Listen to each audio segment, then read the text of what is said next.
ہمیں جوائن کیا ہے شیخ رشید صاحب نے۔ شیخ صاحب بتائیے آپ کے پاس اس وقت جو تازہ ترین اطلاعات ہیں وہ کیا ملی ہیں؟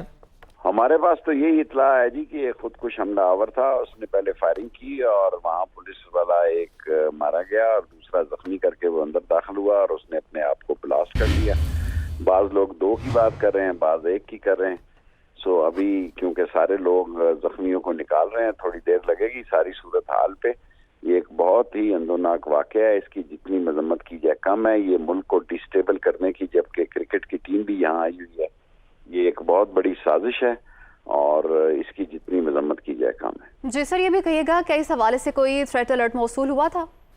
کوئی تھریٹ الرٹ نہیں تھا۔ ہم ہفتے کے ہفتے میٹنگ کرتے ہیں اور کوئی 2 دن پہلے بھی میٹنگ ہوئی، ہمارے پاس کوئی تھریٹ نہیں تھی اس قسم کے واقعے کے ہونے کی، کوئی ریڈ الرٹ۔ لیکن شیخ صاحب جو اس طرح کے واقعات ہیں وہ روٹین میں ہونا شروع ہو چکے ہیں۔ ہم نے دیکھا پچھلے دنوں میں جب لاہور کا واقعہ ہوا، ان دنوں میں یہ بھی کہا جا رہا تھا کہ دہشت گردی کا خدشہ ہے اور ہو گیا۔ اب پھر ہم دیکھ رہے ہیں کہ اتنا بڑا سانحہ یہ ہو چکا ہے، 30 افراد کی شہادتیں ہو چکی ہیں۔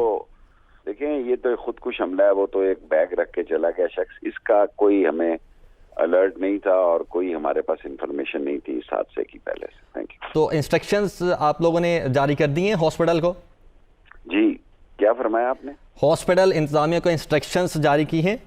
ہاسپٹلس کو تو نہیں کی، انتظامیہ سے ہم رابطے میں، ہاسپٹل کام کر رہے ہیں، خون کے لیے اپیلیں وہ کر رہے ہیں، خون کی کمی ہے لیکن انشاءاللہ تعالی ہاسپٹل میں تو ٹھیک دیکھ بھال ہوگی۔